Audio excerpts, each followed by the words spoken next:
Baik, Assalamualaikum warahmatullahi wabarakatuh. Selamat pagi, salam sejahtera, salam sehat untuk kita semua. Semoga masih tetap semangat ya Bapak Ibu. Ini adalah paparan terakhir.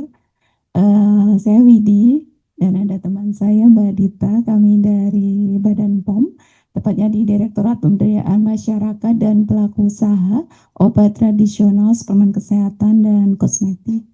Terima kasih ya Bapak Ibu dari Direktorat PMSE Kemendak, kami diundang pada kegiatan ini. Baik, kami akan memaparkan terkait tata cara penerbitan nomor izin edar suplemen kesehatan dan kosmetik. Ya, kami Badan Pengawas Obat dan Makanan atau BPOM ya Bapak Ibu, sering kali itu kita disebut BPOM gitu, tapi BPOM gitu. Kami adalah lembaga pemerintah non kementerian gitu yang menyelenggarakan urusan pemerintahan di bidang pengawasan obat dan makanan. Visi misi kami yaitu obat dan makanan aman, bermutu, berdaya saing untuk mewujudkan Indonesia maju yang berdaulat, mandiri, berkepribadian, dan berlandaskan gotong royong.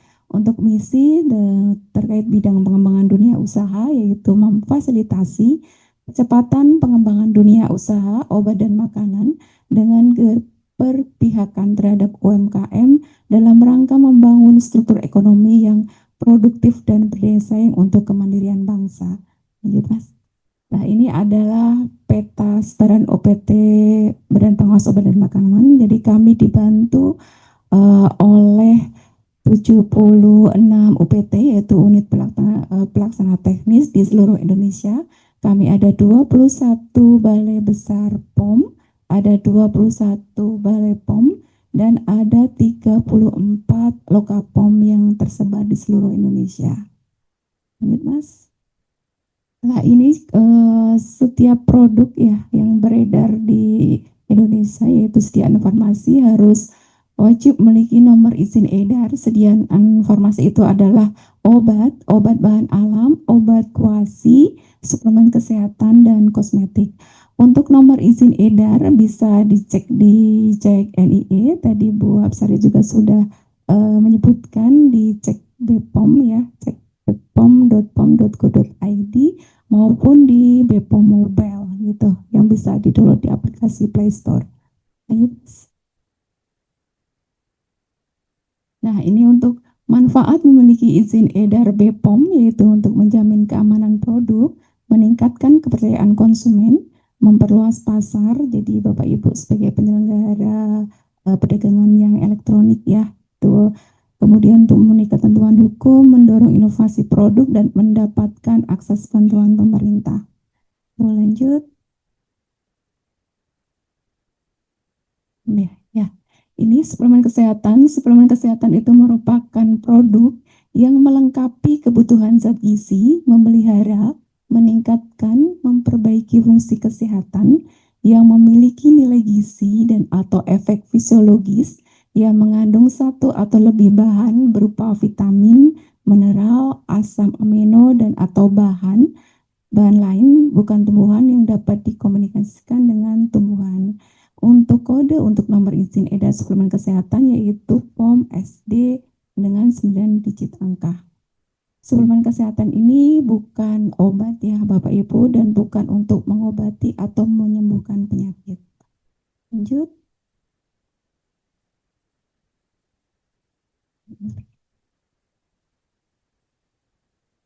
Kosmetik ya. Kosmetik adalah merupakan bahan atau sediaan yang dimaksudkan untuk digunakan pada bagian luar tubuh manusia seperti epidermis. Ini contohnya untuk pelembab, tabir surya, kemudian bagian kuku atau nail color, kemudian organ genital bagian luar yaitu seperti feminine hygiene, untuk rambut, sampo, conditioner, pewarna rambut, kemudian untuk bibir, lipstick, maupun lip gloss. Kemudian untuk bagian gigi atau membran mukosa, produknya adalah pasta gigi, mouthwash, dan kosmetik ini adalah untuk membersihkan, mewangikan, mengubah penampilan, memperbaiki bau badan, melindungi dan atau memelihara tubuh pada kondisi baik. Jadi kosmetik ini juga bukan obat dan tidak untuk mengobati. untuk kodenya nomor izin edar adalah POM NA plus 11 digit angka. Lanjut. Nah, ini untuk yang alur perizinan berusaha, yaitu untuk Bapak Ibu masuk di OSS karena semua sudah satu pintu, Bapak Ibu harus mempunyai nomor induk berusaha, kemudian punya hak akses untuk akun OSS, kemudian memenuhi perizinan berusaha untuk menunjang kegiatan berusaha atau PBUMKU yang di BPOM adalah untuk sertifikasi sarana dan registrasi produk yang ujungnya akan peroleh izin edar. Lanjut, Mas. Nah, ini untuk pelaku usaha yang untuk memproduksi dan mendistribusikan suplemen kesehatan. Jadi suplemen kesehatan dapat diproduksi oleh industri obat tradisional di mana dia memproduksi semua bentuk sediaan, kemudian penanggung jawabnya adalah apoteker dan memiliki sertifikat CPOTB full aspek. Gitu. Kemudian untuk usaha kecil OT atau UKOT ini hanya memproduksi semua sediaan kecuali tablet efervescent, suppositoria, kapsul lunak, dan aerosol. Ini penanggung jawabnya adalah apoteker dan syarat untuk sertifikat sarana adalah mempunyai sertifikat CPOTB full. CPOTB adalah cara pembuatan obat tradisional yang baik. Kemudian untuk industri farmasi ini untuk produksinya semua bentuk sediaan, penanggung jawabnya adalah apoteker, dan untuk sertifikat sarananya adalah mempunyai sertifikat cara pembuatan obat yang baik dan memiliki persetujuan fasilitas bersama obat dengan suplemen kesehatan. Dan untuk industri pangan ini produksinya cairan obat dalam serbuk, kemudian cairan obat dalam dan serbuk, penanggung jawabnya apoteker, kemudian peroleh sertifikat cara pembuatan pangan olahan yang baik, kemudian memiliki persetujuan fasilitas bersama suplemen kesehatan dengan pangan. Dan untuk distribusi ada badan usaha di bidang pemasaran suplemen yang memproduksi semua bentuk sediaan, penanggung jawabnya adalah apoteker, dan sertifikat sarananya tidak memiliki sarana produksi namun memiliki perjanjian kontrak produksi dengan industri yang menerapkan CPOTB atau CPOB. Kemudian memiliki fasilitas penyimpanan sesuai dengan ketentuan dan memiliki laboratorium pengujian mutu sesuai CPOTB. Kemudian kalau importir, sarannya harus memiliki gudang penyimpanan yang menerapkan cara penyimpanan dan pendistribusian yang baik. Kemudian penanggung jawabnya adalah apoteker. Baik, Mas. Untuk pelaku usaha kosmetik ini ada dua, yaitu industri kosmetik golongan A dan industri kosmetik golongan B. Kalau industri kosmetik golongan A ini adalah peralatan dan teknologinya yang digunakan sudah kompleks, memproduksi semua bentuk dan jenis sediaan, kemudian penanggung jawabnya adalah apoteker. Dan untuk industri kosmetik golongan A ini ada 10 aspek, ya dia menerapkan SPA CPKB bertahap, yaitu sertifikat pemenuhan aspek cara pembuatan kosmetik yang baik. Dan 12 aspek CPKB kalau dia memenuhi sertifikat cara pembuatan kosmetik yang baik. Kemudian kalau industri kosmetik golongan B ini penanggung jawabnya adalah minimal TTK ya, tenaga teknis kefarmasian, itu bisa D3 farmasi gitu lulusannya. Ini harus sertifikat sarana itu SPA CPKB memenuhi dua aspek, yaitu higienis sanitasi dan dokumentasi. Tuh, lanjut. Nah, ini untuk alur perizinan suplemen kesehatan. Pertama di perizinan berusaha di OSS, Bapak Ibu harus memiliki NIB, kemudian memilih KBLI. Kalau di 21012 ini terkait industri farmasi, apabila Bapak Ibu adalah industri obat tradisional atau IOT di KBLI 21022.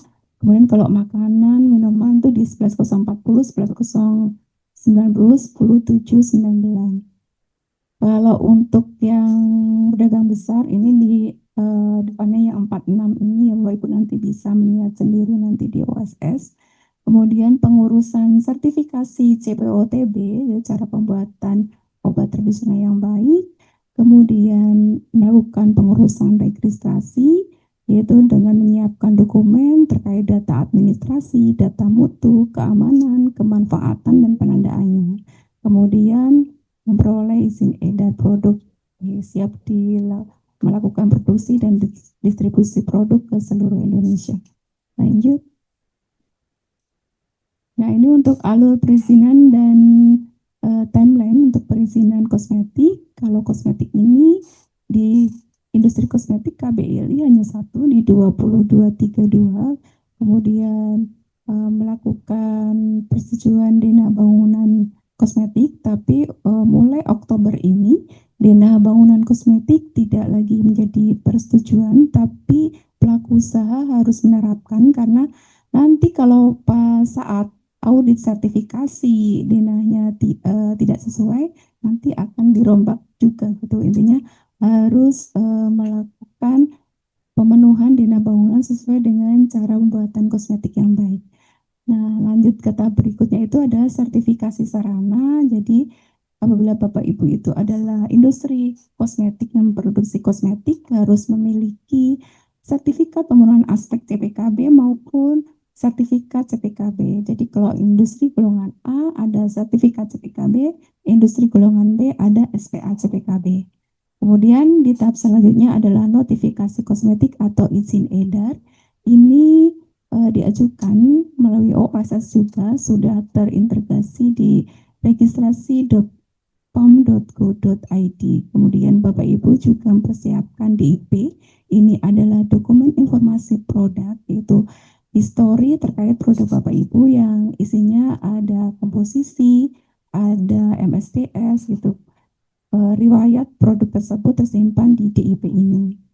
Kemudian timeline minimal untuk industri kosmetik itu adalah 7 hari kerja dan 3 hari kerja untuk sediaan wangi-wangian gitu. Untuk importer atau maklon timelinenya adalah 14 hari kerja. Gitu. Lanjut. Nah, ini untuk tips-tips untuk mendapatkan nomor izin edar produk ya Bapak Ibu. Pertama harus memahami peraturan di bidang suplemen kesehatan dan kosmetik, kemudian terkait produksi, menerapkan CPOB yaitu cara pembuatan obat yang baik, CPOTB cara pembuatan obat tradisional yang baik, CPOB cara pembuatan pangan olahan yang baik, CPKB cara pembuatan kosmetik yang baik. Itu dalam proses produksinya. Kemudian terkait perizinan, memiliki perizinan OSRBA dengan KBLI suplemen kesehatan dan kosmetik. Jadi disesuaikan dengan KBLI-nya masing-masing. Kemudian untuk penginputan, memahami cara penginputan suplemen kesehatan dan kosmetik pada aplikasi. Kemudian persyaratan teknis yaitu memenuhi dokumen-dokumen terkait data mutu, keamanan, kemanfaatan, penandaan sesuai ketentuan. Kemudian untuk pengawalan efek samping atau hal yang tidak diinginkan, ini pharmacovigilance, memohon notifikasi melakukan pengawalan produk di peredaran dan melaporkan efek samping pada emedsoc.pom.go.id. Ya, Mas. Nah, ini dukungan BPOM dalam pengembangan usaha. Kita ada simplifikasi persyaratan dan timeline untuk registrasi suplemen kesehatan dan kosmetik. Kemudian kita juga ada pendampingan dalam pemenuhan standar oleh fasilitator BPOM. Jadi kalau ada pelaku usaha kosmetik yang tersebar di seluruh Indonesia, kita juga ada fasilitator yang akan mendampingi apabila ada kesulitan dalam pemenuhan sertifikasi maupun izin edar, bisa kita dampingi. Kemudian kita ada keringanan biaya PNBP untuk UMKM kosmetik, kita ada 50%. Kemudian ada bantuan akses pemasaran, yaitu kita ada program Expo maupun UMKM Mid Market. Lanjut, Mas. Nah, ini untuk kriteria iklan ya, suplemen kesehatan dan kosmetik, di mana iklan ini adalah setiap keterangan atau pernyataan mengenai suplemen kesehatan dan kosmetik dalam bentuk visual, audio, audiovisual untuk pemasaran dan atau perdagangan obat tradisional, obat kuasi, suplemen kesehatan dan kosmetik. Nah, ini syaratnya itu agar objektif, tidak menyesatkan, dan tidak seolah-olah obat gitu. Lanjut, Mas. Nah, ini untuk ketentuan khusus iklan suplemen kesehatan. Suplemen kesehatan ini yaitu harus ada surat persetujuan, karena kalau suplemen kesehatan ini harus memperoleh surat persetujuan sebelum beredar gitu, sebelum dipublikasikan. Kemudian punya kesesuaian data dukung, jadi iklan yang mencantumkan klaim prestasi harus disertai dengan data dukung yang valid. Kemudian untuk pemilik nomor izin edar, pendaftar iklan adalah pemilik NIE ya, bukan distributor. Yang mendaftarkan adalah yang mengiklankan itu nantinya. Klaimnya harus sesuai, yaitu materi iklan endorsement tidak boleh menyimpang dengan klaim yang disetujui. Kemudian boleh menonjolkan salah satu bahan gitu atau komponen kandungan tertentu dalam produk yang akan diiklankan. Kemudian lanjut, Mas. Nah, ini contoh iklan dilarang dalam suplemen kesehatan. Jadi iklan suplemen kesehatan tidak boleh overklaim, yaitu klaimnya berlebihan atau mendorong penggunaan terus-menerus. Kemudian mencantumkan data riset dan statistik tanpa disertai data dukung. Mencantumkan testimoni terkait khasiat, keamanan, dan mutu obat. Kemudian menggunakan kata mengobati, menyembuhkan, aman, bebas, tidak berbahaya, tidak ada efek samping yang tidak diperbolehkan. Kemudian mengeksploitasi erotisme atau seksualitas, aksi kekerasan, unsur diskriminasi, menawarkan hadiah terkait pembelian produk, dan mencantumkan khasiat untuk berbagai jenis penyakit juga tidak boleh. Ini contoh iklan dilarang dalam iklan suplemen kesehatan ya Bapak Ibu, sebagai iklan pengganti sumber zat gizi ini tidak boleh, antivirus ini juga tidak boleh gitu. Kemudian agar tidak gampang sakit gitu. Jadi yang diperbolehkan adalah memelihara, meningkatkan, memperbaiki, dan atau melengkapi kebutuhan gizi, membantu tubuh pulih dari kondisi penyakit tertentu, dan memelihara sistem imun agar dapat berfungsi optimal. Lanjut. Baik, ya, jangan mudah percaya dengan informasi yang diterima. Kata dia, kata teman, kata orang, katanya yang penting kata BPOM. Baik, terima kasih.